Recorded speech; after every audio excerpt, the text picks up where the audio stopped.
नमस्कार, NMF news पर आप सभी का बहुत स्वागत। मैं हूं आपके साथ अभिषेक पुंडीर। फिलहाल पाकिस्तान अपनी आंतरिक कलह से जूझ रहा है। कई रिपोर्ट्स ऐसा दावा करती हैं कि पाकिस्तान आने वाले वक्त में 4 हिस्सों में बंट जाएगा, जिस तरीके का विरोध प्रदर्शन पाकिस्तान में चल रहा है। लेकिन मौजूदा वक्त में खबर बलूचिस्तान से है, जहां के लोग सड़कों पर हैं और वो चाहते हैं कि उन्हें अलग कर दिया जाए। बलूचिस्तान में एक आजाद बलोच फौज का गठन कर दिया गया है और इसका ऐसा दावा है कि 2 साल में ये लोग पाकिस्तान से खुद को अलग कर लेंगे। पूरी कहानी क्या कुछ चल रही है पाकिस्तान में, उसी को जानने के लिए मेरे साथ मौजूद है हमारे वरिष्ठ सहयोगी पंकज प्रसून। सर, बहुत बहुत स्वागत। ये जो बलोचों का आंदोलन है, बहुत ज्यादा उग्र, मतलब बहुत ज्यादा देखने को फिलहाल मिल रहा है। नहीं, सिर्फ बलूचिस्तान की बात नहीं है अभिषेक। वहां 3 प्रांत जो ऐसे हैं जो कि पाकिस्तानी फौज के खिलाफ बगावत का झंडा बुलंद किए हुए हैं। कौन खैबर कौन? पख्तूनख्वा, जहां टीटीपी और जो वहां रहने वाले जो पश्तून हैं, वो पाकिस्तानी आर्मी को हत्यारा बताते हैं। दूसरा ये बलूचिस्तान है, जहां बहुत सारे फैक्शनिस्ट थे। सबसे जो इंपॉर्टेंट था बलूच लिबरेशन आर्मी, और बलूच लिबरेशन आर्मी का एक पॉलिटिकल विंग है, एक मिलिट्री विंग है, सब एक महिला विंग है, इस तरह का। तो जो मिलिटेंट विंग है, जो फिदायीन अटैक कराता है, उसका नाम है माजिद ब्रिगेड। और भी बहुत सारे ऑर्गेनाइजेशन, इसके बारे में एक एक करके आता हूं। और तीसरा सिंध है। सिंध में पिछले 1 हफ्ते से बहुत बड़े पैमाने पर विरोध प्रदर्शन हो रहे हैं। और यह इसलिए हो रहा है कि सिंध में सिंधु नदी का जो पानी आता है भारत से, तो आपस में पहले पंजाब और सिंध में शुरुआत में बहुत झगड़ा होता था। और फिर वहां पानी को लेकर, बंटवारे को लेकर एक समझौता हुआ, जिसमें पंजाब को 55% पानी सिंध का मिलना था और सिंध को 45% मिलना था। अब सिंध के लोगों का यह आरोप है कि सिंधु नदी का पानी 45% हमें मिलना चाहिए, तो सिर्फ 22% मिल रहा है। और हजारों हेक्टेयर भूमि वहां ड्राई जोन घोषित हो चुके हैं। पीने का पानी के प्रॉब्लम है, वहां टैंकर से वाटर सप्लाई किया जा रहा है। तो बहुत बड़ा प्रदर्शन वहां पे हो रहा है। अब एक एक करके आते हैं तीनों पे। सबसे इंपॉर्टेंट है बलूचिस्तान। आपने भारत में आजादी के लिए आजाद हिंद फौज के गठन की बात सुनी होगी कि कैसे विदेश से मदद लेकर सुभाष चंद्र बोस ने यह काम किया था। आपने बांग्लादेश लिबरेशन आर्मी सुना होगा कि कैसे पाकिस्तान से अलग हटने। उसी तरह बलूचिस्तान में अलग अलग फैक्शनल ग्रुप्स थे जो कि वहां आजादी के मांग को लेकर लड़ रहे थे। उन सब ने एक अम्ब्रेला ग्रुप बनाया और जिसका नाम रखा है ब्रास, BRAS। अगर उनकी भाषा में कहें तो इसका नाम है बलूच राजी आजोही संगर। इसका इंग्लिश में मतलब होता है बलूच नेशनल फ्रीडम मूवमेंट। और अलग अलग, जैसे कि 3-4 बड़े बड़े संगठन थे जिसके बारे में बता, तो एक था ब्रा, मतलब बलूचिस्तान रिपब्लिकन आर्मी। दूसरा था बलूचिस्तान लिबरेशन आर्मी और तीसरा था बलूचिस्तान लिबरेशन फ्रंट। इन सब ने मिलकर आपस में देखा कि देखिए कि हम अलग अलग अगर लड़ते रहेंगे तो फिर कभी पाकिस्तान को हरा नहीं सकेंगे। तो बाकायदा वहां पे इनकी बैठक हुई। 2018 से ये तैयारियां चल रही थी। और एक है डॉक्टर अल्लाह नजर बलूच, वो संरक्षक बने हैं। और उन संरक्षकों में सारे जो अलग अलग मिलिटेंट ग्रुप जो लड़ रहे थे, उन्होंने आपस में विलय किया है। और एक जो प्रॉपर आर्मी होती है किसी देश की, कमांड सेंटर्स अलग बनाए हैं, ऑफिसर्स का रैंक डिसाइड किया है वगैरह, सब एक पूरा का पूरा ऑर्गेनाइज स्ट्रक्चर घोषित किया है। और जो नजर बलोच है, नजर बलोच बलूचिस्तान लिबरेशन आर्मी के साथ काम कर रहे थे। वो कांधार से लेकर और पूरा खैबर पख्तूनख्वा का इलाका और बलूचिस्तान का बॉर्डर तक इनके एरिया में आता था। इनको कमांडर इन चीफ बनाया गया है फिलहाल। और जो अलग अलग, जैसे माजिद ब्रिगेड के जो सुसाइड स्क्वाड के थे, उनको अच्छू बोलते थे, नाम है असलम बलूच। उनको थल सेनाध्यक्ष बनाया गया है, किसी को नेवी का दिया गया है, तो किसी को एयरफोर्स का, और अलग अलग जोन में बांटा गया है, कमांड सेंटर्स डिवाइड किए गए हैं। ये बहुत बड़ा डेवलपमेंट है। अच्छा, एक सवाल काउंटर करूंगा मैं आपको। जिस तरीके से अब तक बलोचों को पाकिस्तानी आर्मी मारती आई है, क्या अब उनका जो है उन्हें नहीं मारेगी जब ये आंदोलन और ज्यादा तेज होगा? मुझे याद आता है बलूचिस्तान के जो प्रधानमंत्री थी, उनका नाम मैं भूल रहा हूं, उनका एक बयान मैंने सुना था कि किस तरीके से वहां बच्चियों को उठाया जाता है, मारा जाता है, युवाओं को, नौजवानों को। बहुत सारे लोग हैं। कांदिल बलोच जिनकी आप बात कर रहे हैं वो महिला थी। और अभी जो है एक और है मेहर बलोच या इस तरह का कुछ नाम है, जो कि वहां अभी जिनकी आप तस्वीरें दिखा रहे हैं, ये पूरा वहां वुमेन विंग को संभाल रही हैं। मैं चाहता हूं कि एक फजलुर रहमान है नेता पाकिस्तान के, उन्होंने 3-4 दिन पहले पाकिस्तान की असेंबली में खड़े होकर इस पूरे सिचुएशन के बारे में बहुत अच्छे से बताया। क्योंकि मैं भारतीय हूं, अगर मैं कुछ बोलूंगा तो यहां के लोग ये समझेंगे कि ये तो भाई प्रोपेगेंडा कर रहा है या अपनी बात कर रहा है। वहां के लोग क्या कह रहे हैं और फजलुर रहमान के बारे में बताऊंगा कि ये क्यों इंपॉर्टेंट है। पहले मुझे लगता है उन्हें सुना देना चाहिए। ठीक है, सुनवाइए एक बार। हिंदुस्तान और हम एक ही दिन में आजाद हुए। 15 अगस्त 1947 को सुबह 8 बजे दिल्ली में लॉर्ड माउंटबेटन ने इंडिया के गवर्नर जनरल का हल्फ उठाया और कराची में कायदे आजम मोहम्मद अली जिन्नाह ने हल्फ उठाया। एक ही दिन हम आजाद हुए। आज वो दुनिया की सुपर ताकत बनने के ख्वाब देख रहा है और हम दिवालियापन से बचने के लिए भीख मांग रहे हैं कि डिफॉल्ट न हो जाए हम लोग। ये किसके हाथों, कौन जिम्मेदार है उसका?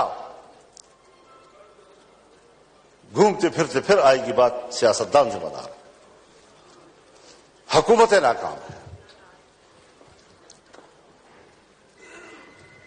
दीवार के पीछे जो कुव्वतें हमें कंट्रोल करती हैं, जिनके बागडोर हमारे उनके हाथ में हैं, फैसले तो वो करें और मुंह हमारा काला करें। अवाम हमें गालियां दे, जिम्मेदार हमें ठहराएं। ये कौन सी सियासत? जी, ये मेरी आवाज आ रही है आपको? जी, हेलो। हाँ, तो ये जो फजलुर रहमान है, ये इनडायरेक्टली फौज के बारे में बोल रहे हैं कि गलती फौज करती है और पूरी ताकत उनके पास है और मुंह हमारा काला होता है और सियासतदान को लोग जिम्मेदार ठहराते हैं। अब ये क्यों इंपॉर्टेंट है मैं बताता हूं। ये हैं कौन? जब तक ये नहीं जानेंगे ना, ये मौलाना फजलुर रहमान जो है, सबसे बड़ी पार्टी वहां जो सुन्नियों की है, सुन्नी जिसकी आबादी 85% है, और उनकी सबसे बड़ी पार्टी जमीयत उलेमाए इस्लाम, उसके ये चीफ हैं। और इनके जो पिता थे वो खैबर पख्तूनख्वा प्रांत के सीएम थे और पूरे उस इलाके में, खैबर पख्तूनख्वा में इनके परिवार का प्रभाव है। और ये फिलहाल पाकिस्तान की जो नेशनल असेंबली है, उस वहां पे नेता प्रतिपक्ष हैं। मतलब भारत में जो राहुल गांधी को जो ओहदा हासिल है, वो फजलुर रहमान को पाकिस्तान में हासिल है। इतने बड़े नेता ये बात कर रहा है। ये विदेश नीति के स्टैंडिंग कमेटी के चीफ हैं, ये कश्मीर मामलों के वहां जो कमेटी है उसके ये चीफ रहे हैं, और अभी जो मौजूदा सरकार है उन्होंने इन्हें केंद्रीय मंत्री का दर्जा दे रखा है। मैंने तो बताया ना कि नेता प्रतिपक्ष है। तो इतने बड़े नेता हैं ये मुशर्रफ के खिलाफ आपकी आवाज चलिए। जी देख लीजिए इनका एक और बयान, असेंबली का ही एक और इनका बयान भी है, एक बार वो सुनवाइएगा। जनाब स्पीकर,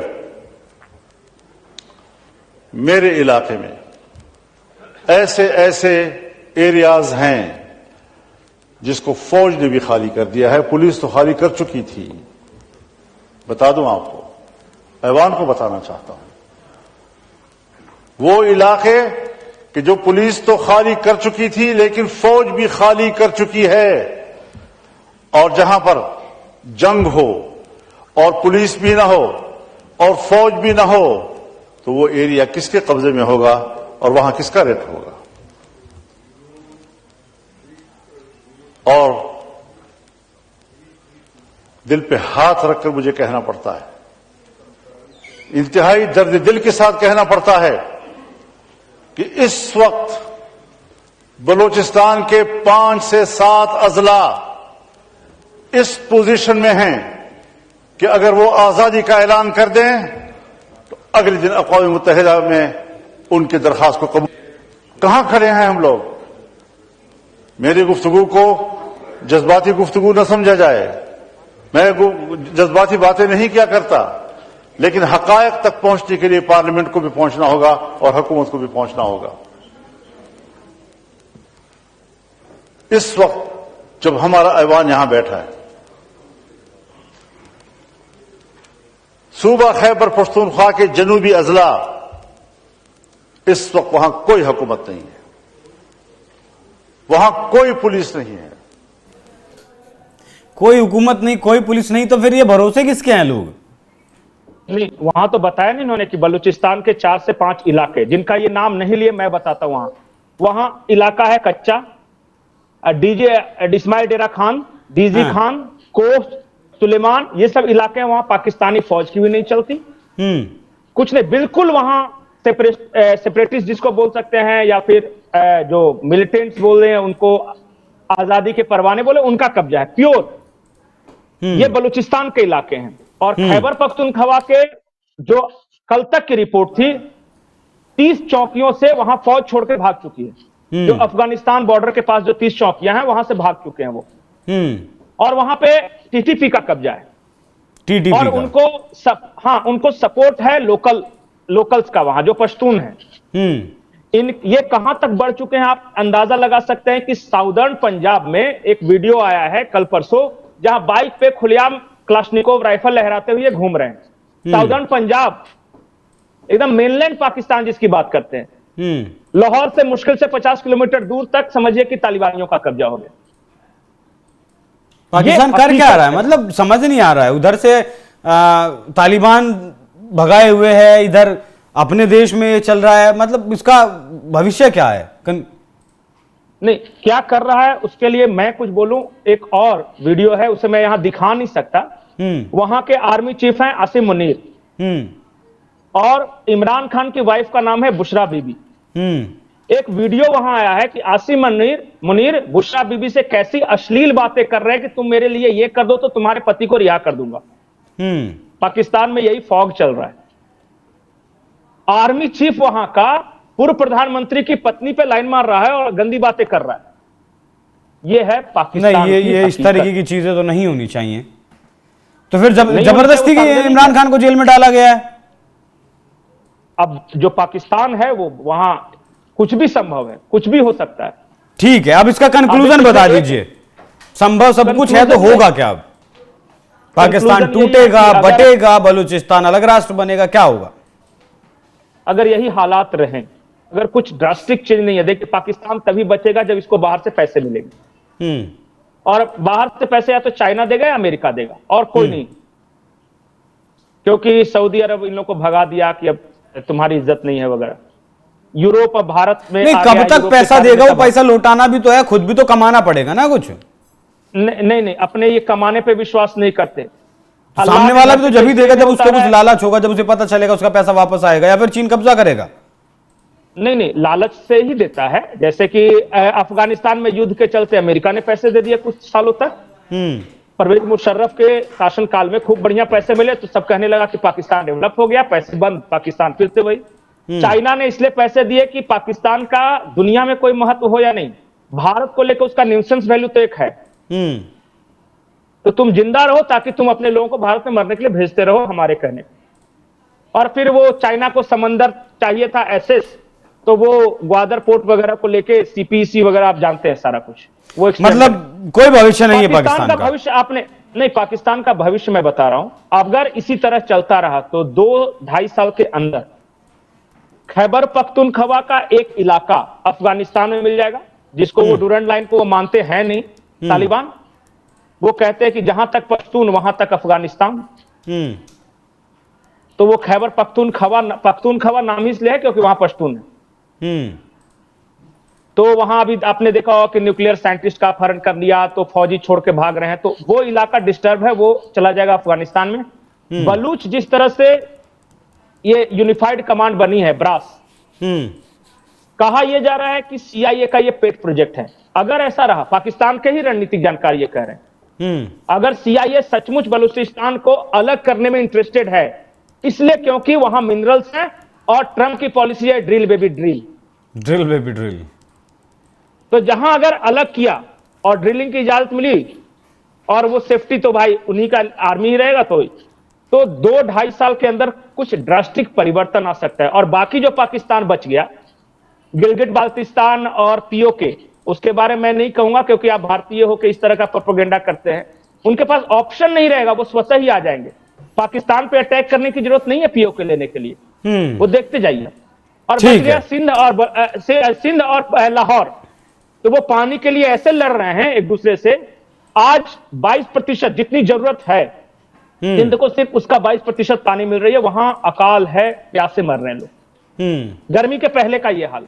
तो ये झगड़ा बढ़ेगा। अगले 5 साल में अंदाजन ये है कि सिंध की 50% खेती बर्बाद हो जाएगी। और इसके खिलाफ वहां इज्तिहाद, मतलब कि वो जलसे वगैरह शुरू हो चुके हैं। बाद में पंजाबी और सिंधी आपस में लड़ेंगे, बाकी देखा जाएगा कि सिंधी व्यापारी लोग हैं वो आ सकते हैं।